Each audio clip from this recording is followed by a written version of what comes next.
Assalamualaikum warahmatullahi wabarakatuh. Ketemu lagi dengan saya. Ya, di sini kita akan membahas materi selanjutnya. Setelah kemarin kita membahas materi bab pertama terkait aritmatika sosial, saat ini kita akan membahas materi bab kedua yaitu tentang garis dan sudut. Yang pertama yang akan kita bahas adalah garis.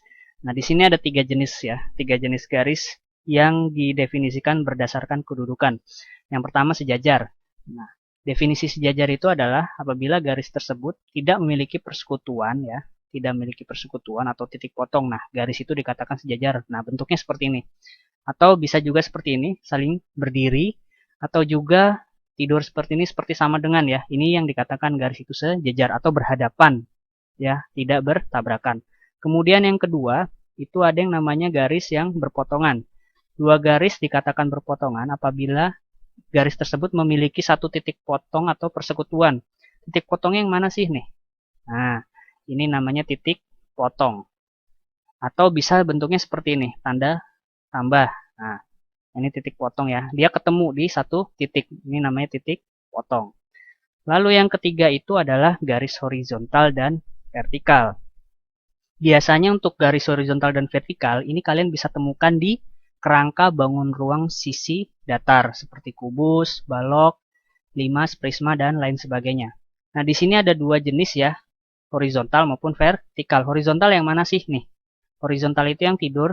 Nah, ini horizontal. Nah, kemudian vertikal itu yang berdiri. Nah, ini vertikal. Oke, jadi kalau kerangka kubus ya seperti ini bentuk kerangka kubus. Nah, anggap ini kerangka kubus. Manakah yang termasuk garis horizontal? Nah, ini termasuk horizontal, ini termasuk horizontal. Dan yang vertikal yang mana? Nih, vertikal itu yang ini. Ini vertikal. Nah, ini horizontal, ini horizontal. Nah, seperti itu ya. Itu jenis-jenis garis berdasarkan kedudukannya. Di sini ada contoh soal terkait dari pembahasan tentang kedudukan garis. Nah, di sini ada dua contoh soal ya. Yang pertama itu ada gambar kubus dan yang kedua itu ada gambar layang-layang. Nah, soal yang pertama ya, perhatikanlah gambar di samping. Sebutkanlah rusuk yang arahnya vertikal. Ingat, tadi yang vertikal itu adalah yang, tadi kan ada garis seperti ini ya. Nah, vertikal itu yang berdiri, ini vertikal. Nah, berarti rusuk yang arahnya vertikal itu yang mana? Yang ini, pertama yang AE. Yang berdiri ya, kemudian yang DH, lalu BF, kemudian CG. Berarti kita tinggal tulis rusuk yang arahnya vertikal adalah AE, kemudian DH, lalu CG, dan yang terakhir itu adalah BF. Nah, ini adalah rusuk-rusuk yang arahnya vertikal. Lalu yang kedua, rusuk yang arahnya horizontal. Horizontal yang mana nih? Ini horizontal yang tidur, AB, kemudian BC, ini juga termasuk horizontal. Kemudian CD, lalu AD, kemudian EF, ini horizontal. Kemudian FG, lalu GH, dan yang terakhir adalah EH. Nah, ini adalah rusuk yang arahnya horizontal atau bisa dikatakan rusuk-rusuk yang horizontal itu yang mana sih? Alas dan atapnya, ya. Alas dan atap. Nah, pokoknya dia dikatakan horizontal itu apabila tidur semua, ya. Kemudian untuk yang nomor 2, ya. Di sini perhatikan gambar di samping ada sebuah gambar layang-layang. Pertanyaannya adalah pasangan garis yang sejajar. Tadi yang sejajar itu apa sih? Sejajar itu begini ya. Saling berhadapan, tegak lurus seperti ini atau miring seperti ini atau bisa boleh dikatakan tidur seperti ini. Nah, yang sejajar yang mana nih? Ini yang sejajar. CD dengan HB. Nah, saya tulis di sini. CD, gambarnya lambang seperti ini ya, sejajar dengan AB. Nah, kalau ada lambang seperti ini namanya sejajar. Kemudian BC itu sejajar dengan AD. Kita tulis sini. BC sejajar dengan AD. Nah, ini pasangan garis yang sejajar. Kemudian yang kedua itu adalah pasangan yang garisnya berpotongan. Yang berpotongan itu apa sih? Ya seperti ini tadi ya. Nah, berpotongan atau seperti ini berpotongan. Jadi dia nabrak di satu titik. Nah, ini. Nah, Pasangan yang garis berpotongan itu apa sih? Nih, BD sama AC. Tulis di sini.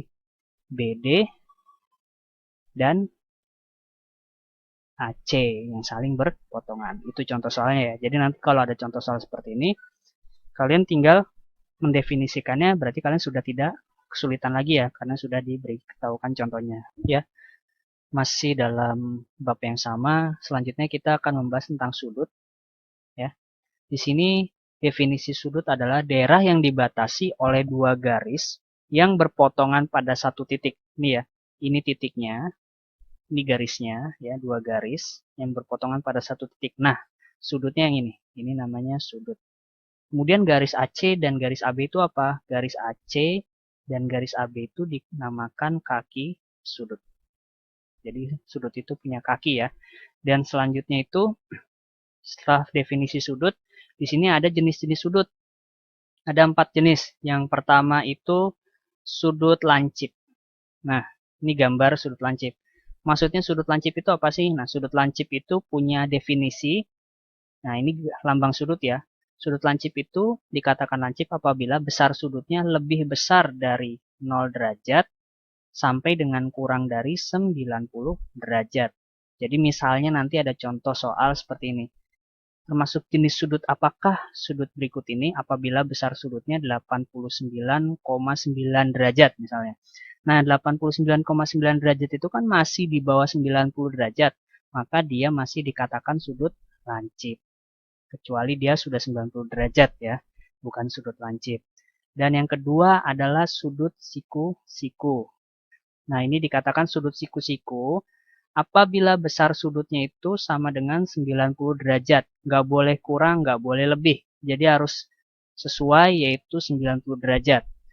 Lanjut yang ketiga, ini ada yang namanya sudut tumpul. Sudut tumpul itu apa sih? Yaitu sudut yang besar sudutnya lebih besar dari 90 derajat sampai dengan kurang dari 180 derajat. Jadi nanti kalau ada gambar, di sini ada keterangan sudutnya itu besarnya 179,8 derajat gitu. Karena masih di bawah 80 derajat, maka sudut ini dikatakan sudut tumpul.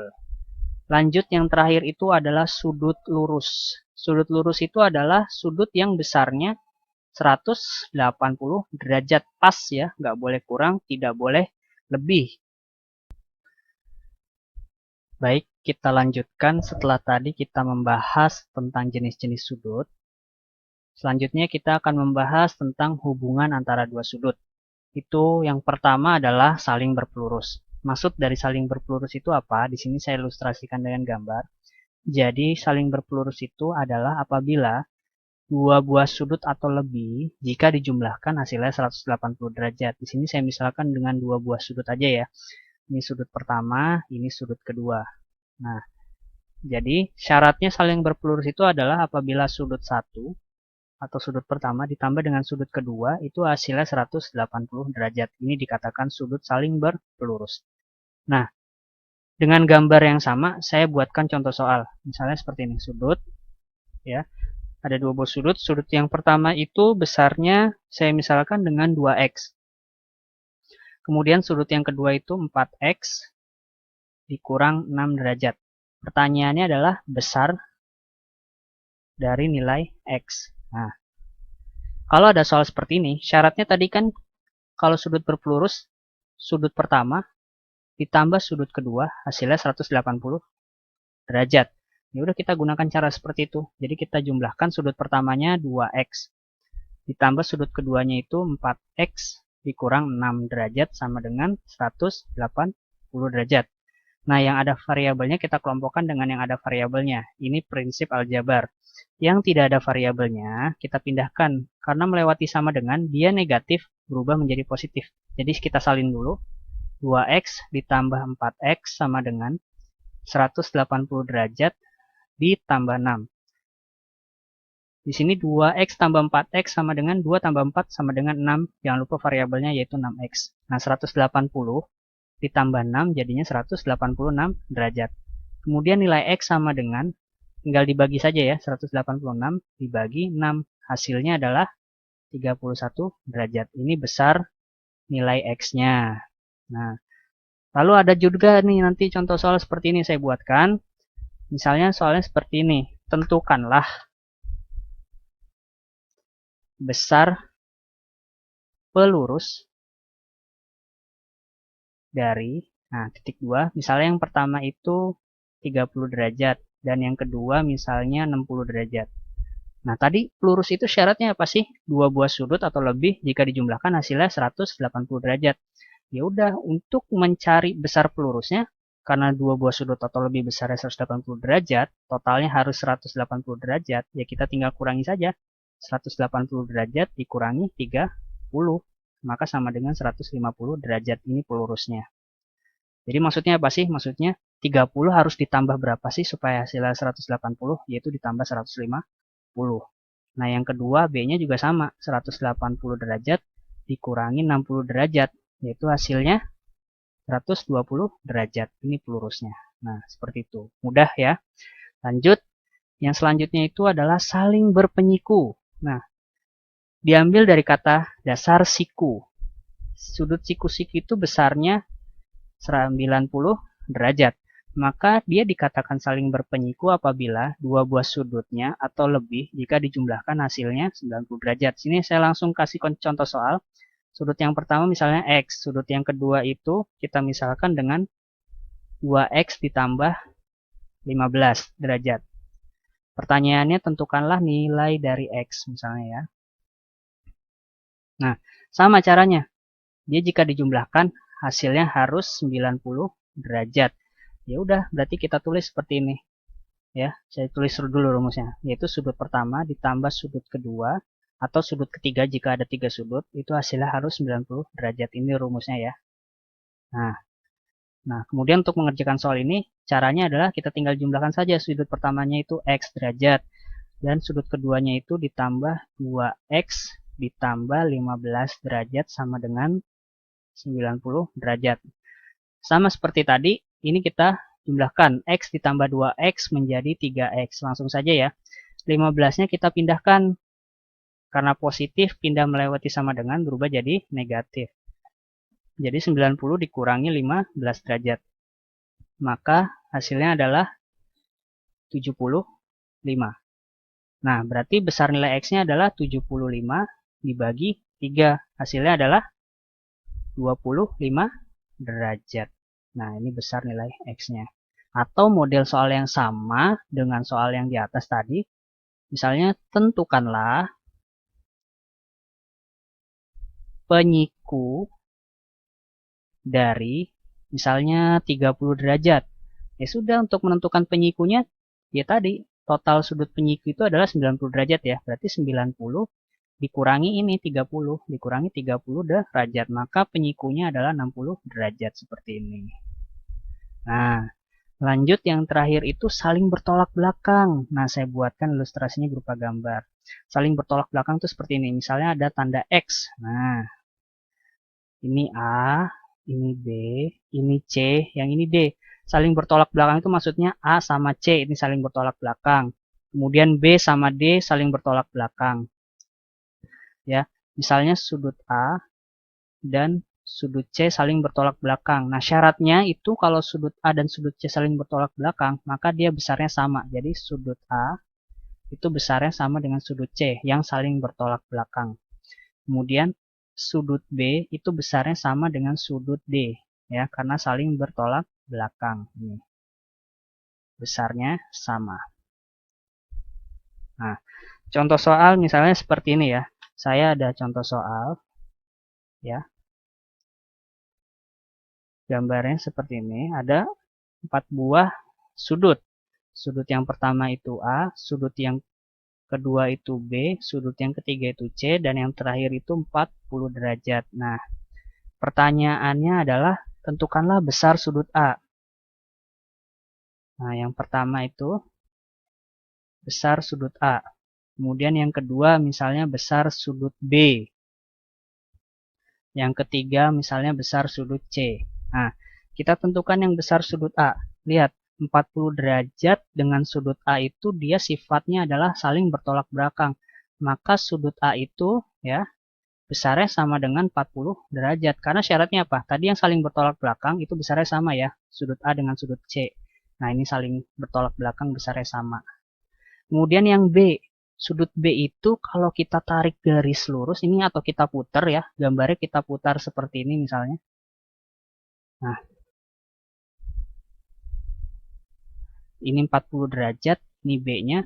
Nah, kalau kita tarik garis seperti ini membuat sebuah sudut pelurus. Nah, tadi syaratnya apa sudut pelurus? Yaitu sudut yang pertama ditambah sudut yang kedua hasilnya 180 derajat.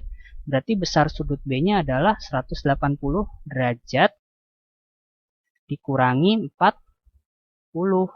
Maka hasilnya adalah 140 derajat. Ini besar sudut B-nya. Ini sudut A-nya. Kemudian sudut C-nya itu adalah, nah sudut C-nya itu bertolak belakang dengan sudut B. Berarti sudut C itu besarnya sama dengan sudut B, yaitu 140 derajat. Nah, begini caranya. Mudah ya, tidak ada yang sulit. Nah, setelah ini saya akan berikan latihan soal. Ya, nanti tolong dikumpulkan dan dikerjakan sebaik mungkin. Oke, saya ucapkan terima kasih. Wassalamualaikum warahmatullahi wabarakatuh.